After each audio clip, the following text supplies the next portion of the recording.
Okay, hello everyone, and welcome to another AMA in the Olympians. Today we are joined by Silos from the Cyber DAO team. Hello Silos, how are you? I'm good, thank you. How are you guys? Great, glad to have you here. Okay, would you like to introduce Cyber DAO for those who don't know what it is about? Sure. At first, Cyber DAO was aiming to be the first own folk on Boba Network.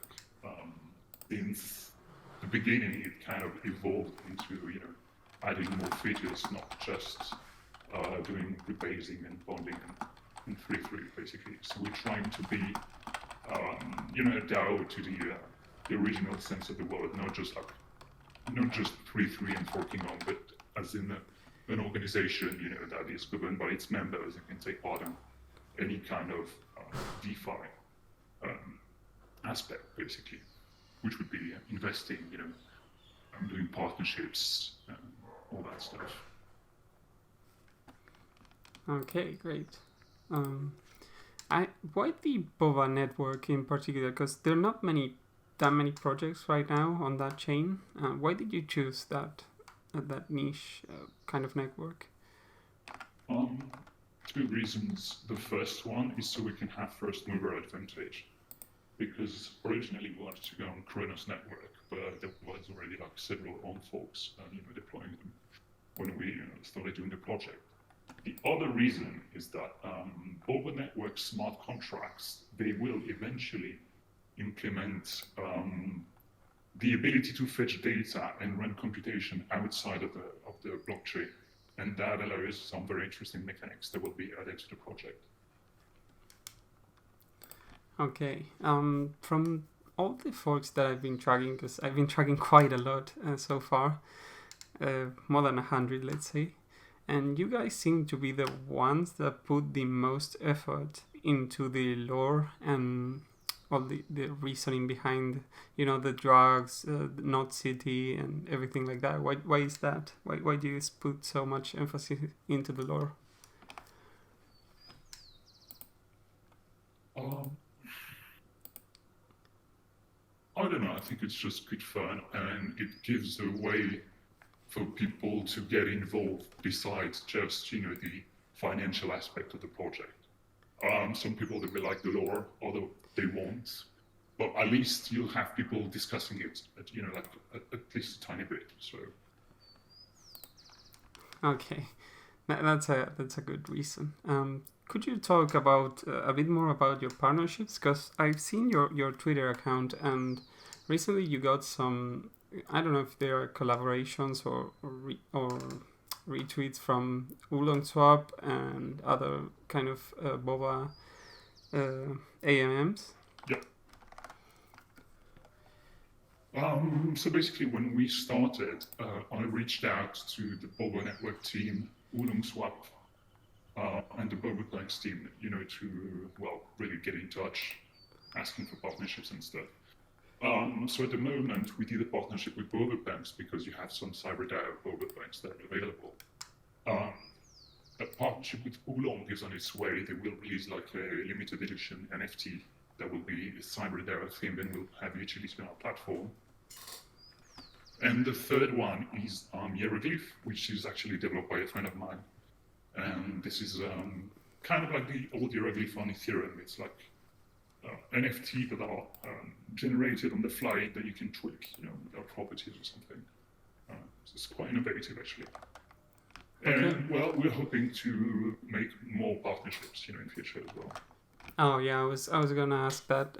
Do you have more partnerships planned once you launch? Well, I want to elaborate a bit on that because most people, we have faction in CyberDAO, right? And we have specifically one faction, which is StableTech. And at the moment, people are like, "Ooh, faction, what is it about? I'm just going to join this one because I like the drug or stuff like that." But the point of having this faction is to have, just like Temple DAO, for instance, they have enclaves, right? Faction should regroup people that kind of want to work on a specific part of the DAO, and StableTech should be the faction that would organize public relationships. So if some members of the DAO want to actively engage into the DAO, they would like reach out for partnerships and stuff. So it should be coordinated by the stable tech faction, and they should like reach out, bring new partnerships and stuff like that. Okay. Has your project taken any kind of accountability or security measures to guarantee the safety of the project? Do you mean like OPSEC? I didn't really get the question. Like, know your customer, those sorts of things. So about the KYC aspect, I'm not going to say doxed because people don't know my face, but the Boba Network dev team and Alan, they know who I am. They have me on LinkedIn, I did a video call with them. I'm the only member of the team that has done that. I personally know, the real identity of other members of the team, not all of them, but the ones that I don't, other members of the teams, they do. So it's kind of, half-half, let's say. Okay. Do you have any goals for CyberDAO before the end of the year? Before the end of the year, the whitelist will be finalized. The ranking system will be over. People will be able to claim their Alpha Cyber, which will be just like Alpha Ring and Alpha Clean, right? The whitelist token. A multi-farm will be starting on Oolong. Some Alpha Cyber will be rewarded. That will be a way to bring new users that are not aware of the project into the ecosystem. And also, increase rewards for whitelist participants. And just after that, it should be at the beginning of January, then we'll launch the bonding and the staking. Okay, great. Nori, do you have any questions, or do we move to community round? I was curious, how big is your development team? Mostly we've just seen, you interacting with the community and not a whole lot of other team members. Yes, we have 3 developers, including myself. 1 Solidity, 1 front end, and me to do a bit of both, really. Awesome. Well, personally, I like what you guys have done with the website. Integrating the terminal and stuff is pretty different and unique. Thank you. Do you guys have a multi-sig planned as well? Yes, absolutely.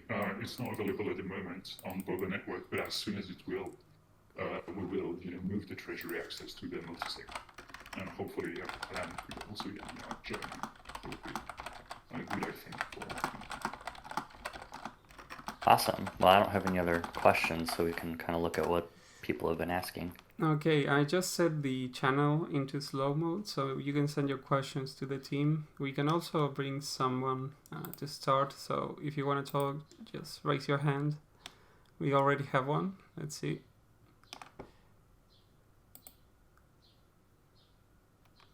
Matos CRV, you can talk. If he accepts the stage invite. Yeah, he left. he didn't accept. Okay, you guys can request it in case if you won't have a mic. Otherwise, we can answer some from the text chat.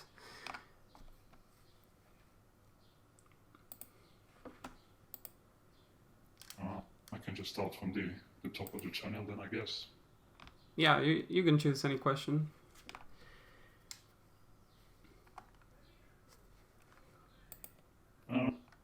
So how many roles to get rank 1111? That would be 15. How do you see Boba cyber connection playing out long term? Boba team is quite interested in cyber. Yeah, I guess they are. We haven't had other project reach out except for Hieroglyph that I mentioned earlier. I think there aren't that many projects on Boba ecosystem at the moment. Even though we have a bit of notoriety, probably not that much, people don't really know about us yet. So for now, I think we will have to do the reaching out, and hopefully in a few weeks/month, people will come to us, but we'll see about that. It's my understanding that the Boba Network is pretty new in the first place. I mean, I hadn't heard of it before checking out your project. It really is. Yeah. I think being now on Boba Network would be being on Avalanche in January or on Solana, last November or something. I think it's very, very early. Well, I kind of see your project as maybe being a little bit like Rome is on Mover. It kind of is, yes. We have similarities, as in, having NFTs that would increase API, bonding, statistics, all that stuff. The houses as well are kind of similar to the faction. But that's pretty much the end of it. Then we have there are a ton of stuff that we want to have. Because, most Olympus folks, they just fork the system and they think just doing bonding and staking and 3-3 and rebasing is the end of it. But we see that as just a foundation. It's just a foundation to, incentivize people to stake their token. But most forks, they forget DAO, the meaning of the DAO is that you can just improve and add a ton of functionalities to it. In our case, that would be an NFT marketplace, for instance, the black market. That will be used for our augmentation, but also for NFT of partnership projects. And because we have an NFT marketplace, then we can tax the people buying and selling NFTs, and by using this tax, we can also do buyback and burning cyber, reducing inflation. There's a ton of stuff that we can do, and that most projects really don't do at the moment. Yeah, I agree, and that's one of the things that attracts me to your project is, I don't know if you followed Jade at all, but they had a Medium article recently on how it's just boring just to do, staking with treasury backed, and how, you should do something, not just let everything sit there. And so I think the projects that are really going to succeed are the ones that are trying to do something different and unique. Yeah, no, I agree. I've heard of Jade. I didn't really take a look at them, but I will. Oh yeah, I think the 3-3 and the rebasing should be just a foundation, not the be all end all, because you have hundreds of folks doing that. So. That's a exciting part of it for me, at least. Timothy, you can talk. I brought you to the channel. Yeah, can you guys hear me? Yeah. So I just absolutely love the roles aspect in your Discord integration into your site. It really, it takes you back a couple years to play Asteroids again and Minesweeper. So I was just curious, are you integrating some sort of, let's say, anti-dumping measures for the corpse owners? Or are you just hoping that the amount of involvement it took to get to be part of the whitelist is going to, make people stay around and continue to grow the project? Thank you. So that's kind of the later. We will not implement any vesting period, nor for whitelist participants, nor for the team or myself. However, we do hope that, because it was quite annoying to actually grind a whitelist, that people won't be weekending it. And the other thing is that the whitelist price should be around $2 per cyber token. And the launch price, or at least when the liquidity will be added to trade the whitelisting token, will be around $4. So that's only 100% increase. It wouldn't be as ridiculous as what I'm doing, X20 or X40, after the launch. And because the profit won't be that big, we also hope that most people won't just dump in at launch, pretty much. Thank you. Yeah, I spent 2 hours doing the asteroid, so I really struggled with that, but it was fun and worth it. So yeah, thank you. Thank you. Let's see if we can bring someone else in.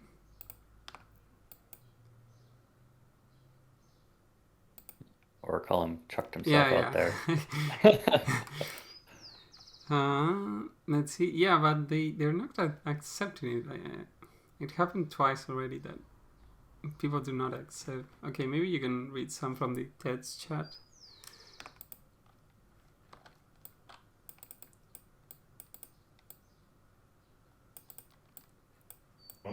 Yeah, I'm going to take the last one.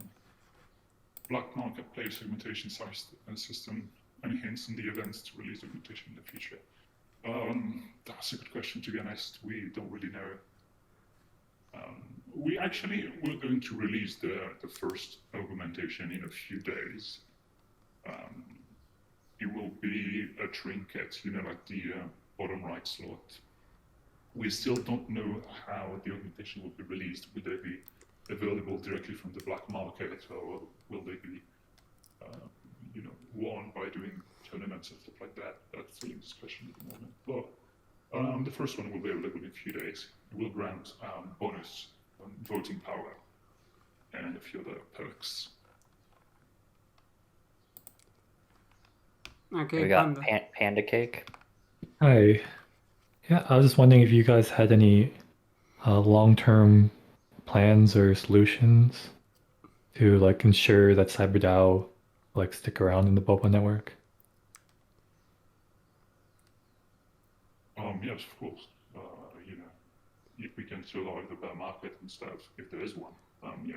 The goal is really to be, because we're so early, the goal is really to be like, a centerpiece of the Boba Network ecosystem. And that would be by establishing relationship with other projects, supporting promising project by, doing some kind of launch pad, for instance, building treasury with new project assets, over token, all that stuff. So yeah, absolutely. So you plan on like investing in new projects in the Boba network?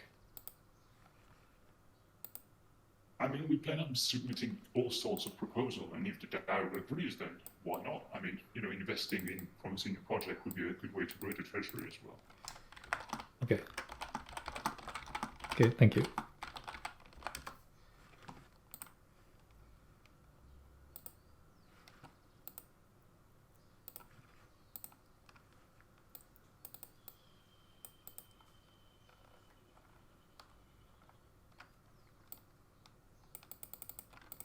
Okay, let's see some questions from the chat.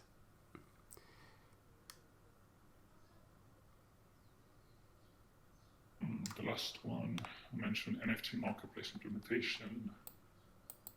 Have you considered partnership with other projects? Well, yes, with the plan to build a metaverse blockchain backed by treasury. I want to be careful with the word metaverse because everyone is using it, left and right, and it means literally nothing. Building a blockchain backed by the treasury, that sounds like a ton of, it's really ambitious, and I don't think it would be really the point of Cyber DAO, frankly. But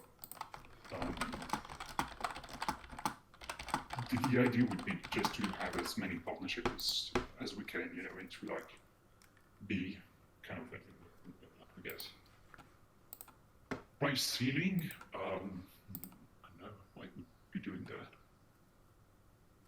How many tokens can you purchase in the pre-sale? So pre-sale will be around 1,000 per rank 1000. So that's 500 tokens at $2 USD. Ambition size that, so on to that one. And then the higher the rank you have, then it will increase a bit, not massively, but let's say the max rank may have 2,000 or may have it slightly less. We're still up tweaking the numbers.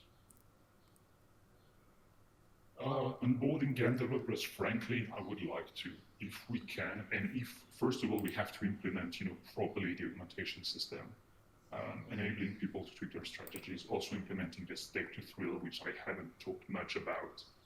When everything is polished and functional and inflation is controlled and all stuff like that, then if we can onboard game developers, then yes, absolutely.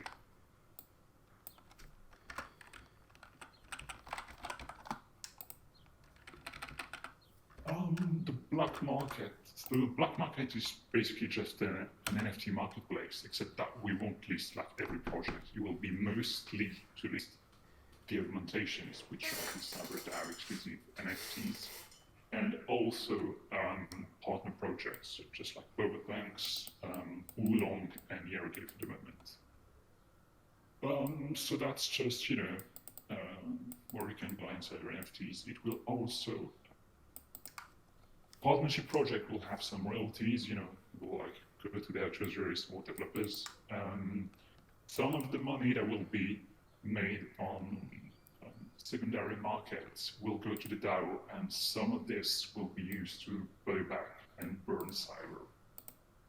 And there will also be a small percentage of that will go to some NFT holders, like some very specific Boba holder, for instance. So if you have a Zelos bank, then you can just stake it and you will benefit.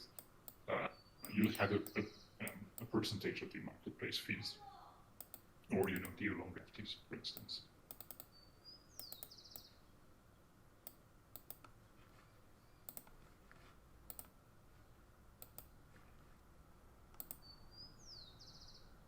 Decentralized music streaming, where you can listen to Spotify, I guess.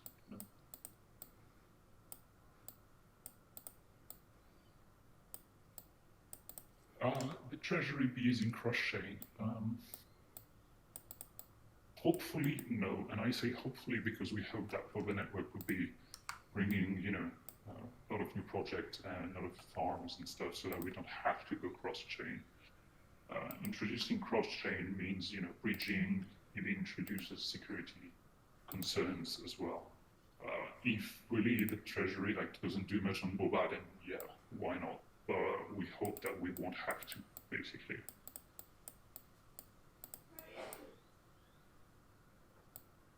And the music showdown is playing, yes.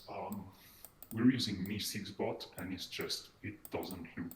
It's been driving me insane. I have to restart it every time.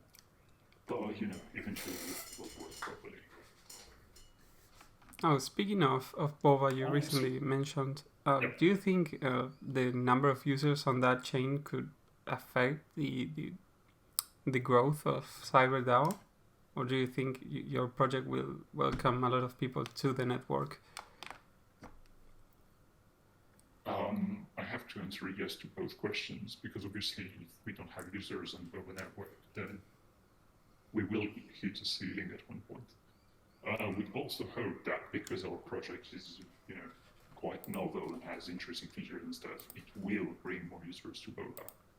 But if Boba doesn't attract, liquidity and users, then, well, it's going to be tricky at one point, yes.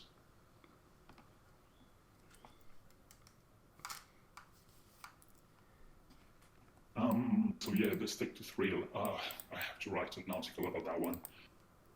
Basically, Stake to Thrill is a mechanism to incentivize people to keep their cyber staked.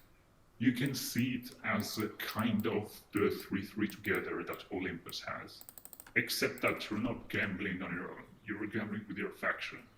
So how it will work is that when you stake your cyber, you got S cyber in your wallet, right? You can then stake that S cyber and lock it for a predetermined period of time. That would be between 4 and 6 weeks, the duration of the tournament. By doing so, you will give points to your faction. During every rebase, a small part of the rebase of every user, not just the one doing the Stake to Thrill, will go to another smart contract. It won't be much, but it will be, around 5% or something. That would be like the war chest, the grand prize of the Stake to Thrill. The faction that wins the tournament will have the entirety of that trophy, basically.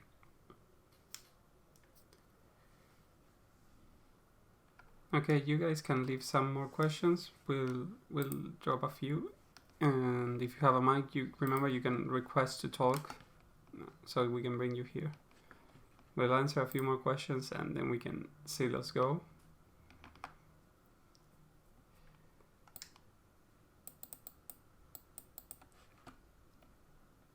I'm going to take the heavy thought about how you'll keep the faction balanced, because that's directly tied to the Stake to Thrill. Yes, exactly. So we hope that we will introduce computations so that you cannot have just one user and have like 2 million worth of silicon in one faction. Because of that, the faction wins, right?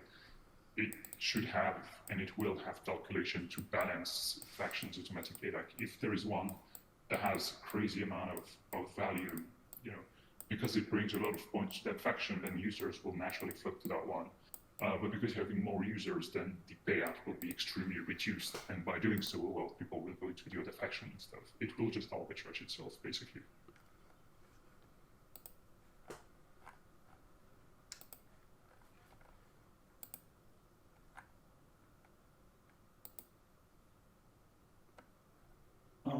don't think there one on the concrete plan numbers for how much advantage of holding the augmentation will affect, how much the person APY will increase opposed to discount on bond price. It's still going to it.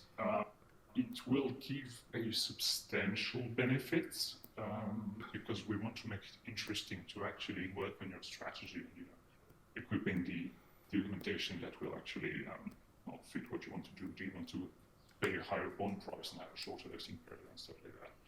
And it will benefit users that actually take part in the system and buy augmentations between instead of just taking cyber and being factionless and that's it.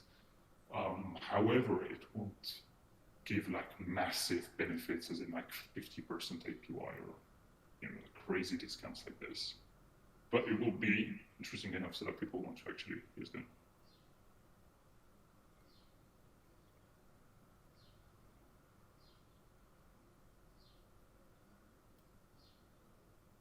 The marketing is planned, but the budget hasn't been allocated to it because, well, we don't have a budget at the moment. But yes, a huge part of the NFT sale and whitelist will go to marketing efforts, absolutely.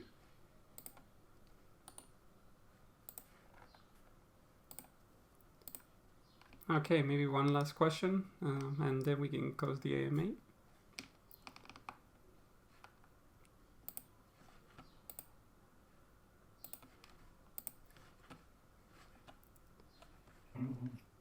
Where do I see the project 12 months from now? Well, what I'd like, to be honest, is to have factions that have, you have that tier system in faction. You should have a faction leader and then a faction council and the core members. What I really hope that we manage to achieve at one point in a 12 month is that all factions are just independent and we have members of the community that are working together to really do something great with it. And the team and myself can,